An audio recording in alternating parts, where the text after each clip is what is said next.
On one of my previous Feel Good Fridays, we talked about how we teach people how to treat us. But here's what I didn't say. Before anyone else can treat you well, you have to show yourself what that looks like. And if you grow up without nurturing, you have to learn to give it to yourself. The good news, it doesn't cost a dime. Let me show you.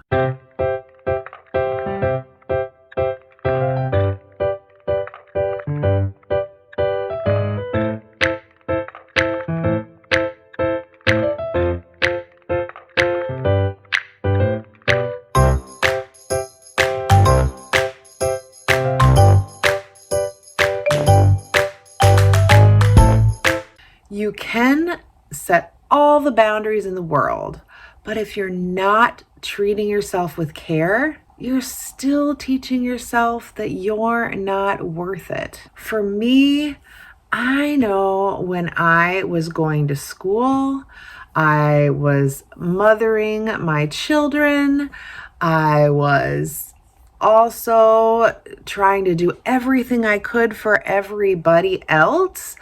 And even though I was going to school because I was trying to better our lives, I was always go, trying to make money, trying to do this.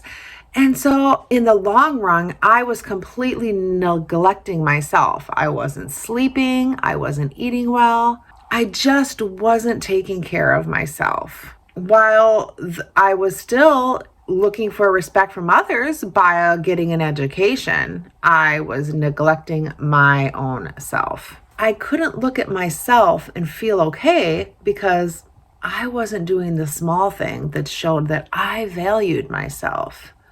The truth bomb, if you missed out on nurturing as a child, your nervous system doesn't know what safety feels like. You have to teach it. Vulnerable but empowering, like talking to a close friend over coffee. One great way to nurture yourself is to use some free self-care practices.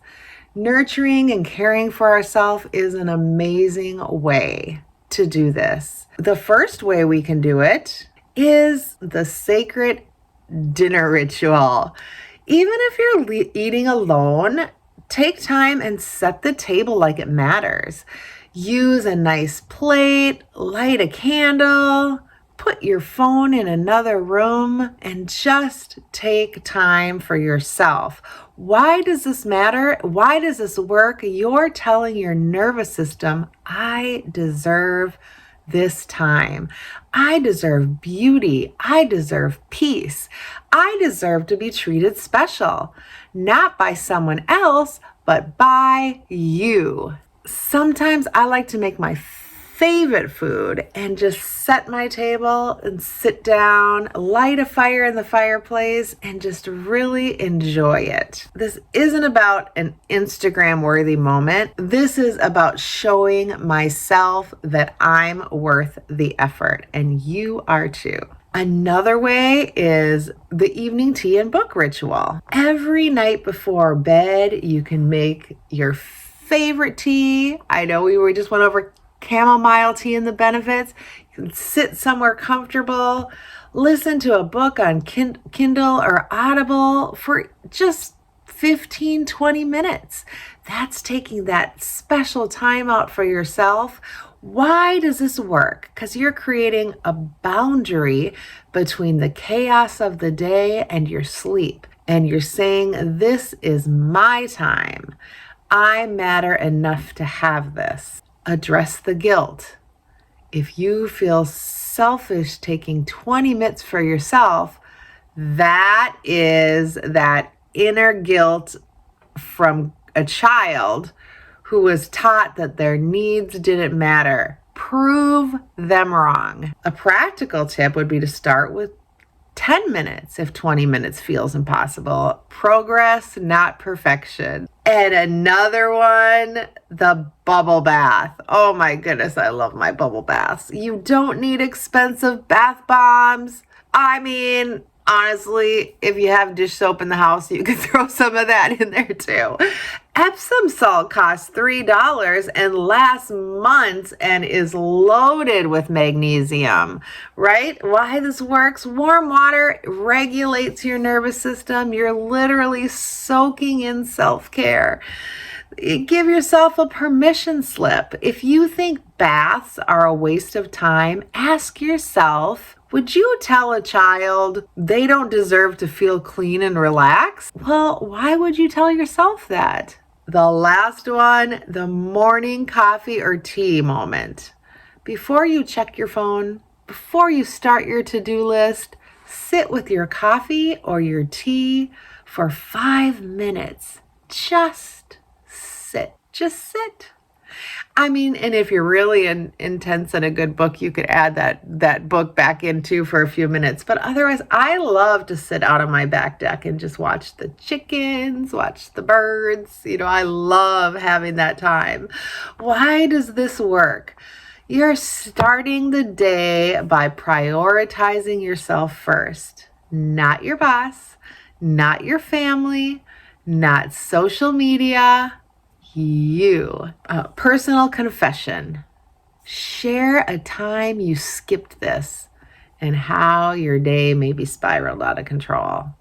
I know for me, if I get up and I'm running late and I'm rushed and I have to go, when I'm late, I get so anxious. I mean, you could ask anybody at my work. You could ask my manager. If I am late or my system goes down, it makes me spiral. They know this because my manager tells me all the time, you are not to do any work 5 minutes before. But I love at least getting to my desk 30 minutes before, turning my stuff on, making sure there's no bugs or no system errors. And then I'll run out and feed the chickens and do all that. And then I'll come back and sit down. But I need to know that everything is working because I get anxious if I'm running around and rushing.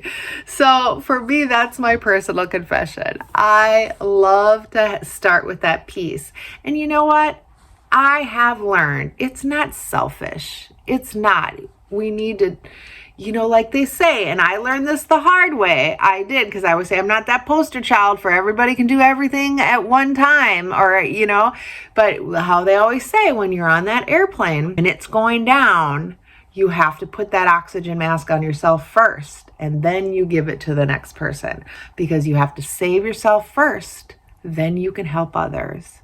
So you love yourself first, and then you can love those people around you. So you're not being selfish. You're being selfless so you can help those, right? When you miss out on nurturing as a child, your brain literally didn't develop the neural pathways that say, I'm safe, I'm valued, I'm enough. The science made simple, every time that you do these small acts of self-care, you're building those pathways. You're repairing yourself. Connect back to boundaries. Remember how we talked about teaching people how we treat us?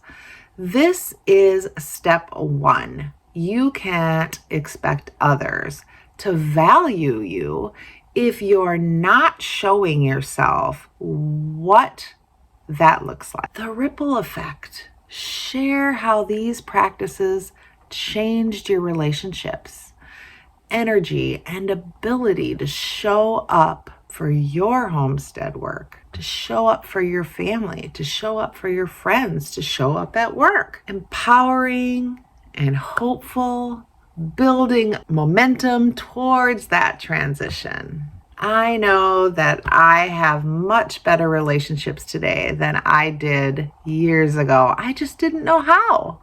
Right? And so that's what we're doing. We're learning to heal, learning to love ourselves so we can have so many better relationships. So if you guys really like this content, please let me know in the comments below. I'm considering wrapping up these Feel Good Friday formats, maybe just doing one more before I go on vacation and kind of changing it up a little bit. the boundaries, the self-respect, the reparenting, it's all continuing. It's just, I'm thinking about expanding it into something maybe even a bit more practical. My kitchen is finished. When I get back from vacation, I'm realizing that self-care isn't just bubble baths and boundaries. It's also putting what we put in our bodies.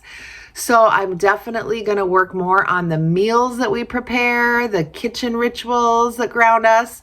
I'm definitely going to continue with those medicinal Mondays. We'll deep dive into those herbs and foods that heal trauma, calm anxiety, fight depression. Also going to bring some of that food prep back in, simple meals that nourish your nervous system, kitchen hacks, home hacks, all of the fun things that my channel was founded on. The mental wisdom might just look different.